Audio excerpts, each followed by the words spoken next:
The first gear for activating learning is motivating learning.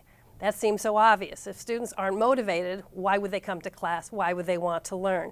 But the tricky thing about motivation, even though it fuels learning, is that motivation is internal.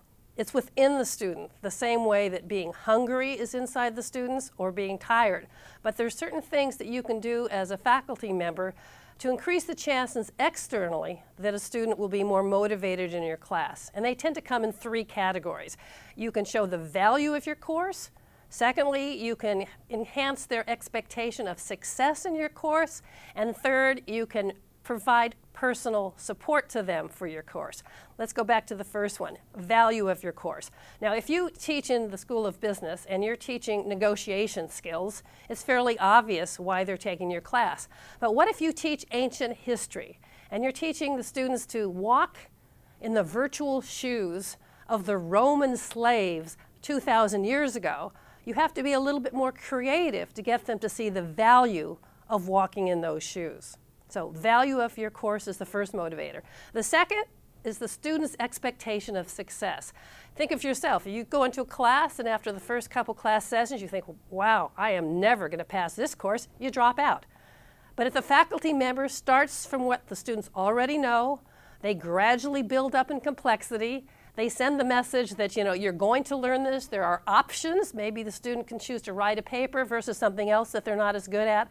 That sends the message that I'm going to be successful in this class, and that increases motivation. And third, the notion of personal support. Do you send the message that you're going to support them by giving them a rubric which outlines the key characteristic of an assignment they're doing? Do you give them models to look at so they understand? Do you allow for question and answers throughout the period so they can get clarification? Are there quizzes, and where they do poorly on the quiz, you allow for a reteach so that they'll do better? All these things send the message that students are going to be more motivated to attend your class. And while we're talking about, I want to choose one type of technology that currently we're hearing a lot about and look at it in terms of the gears, and that's flipped instruction.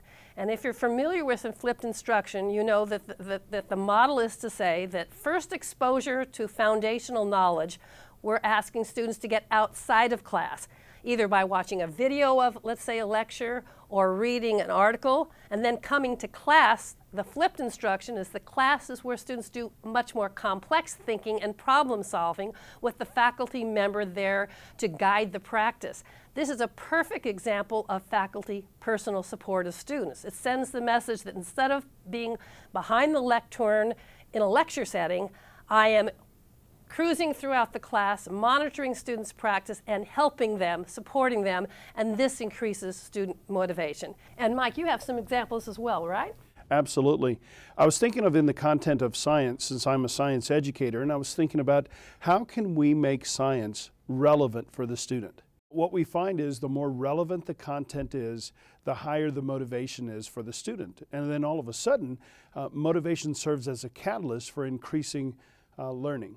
So what you can do in biology, for example, is you can talk about all the ways that what they're learning in biology is actually used in the medical field.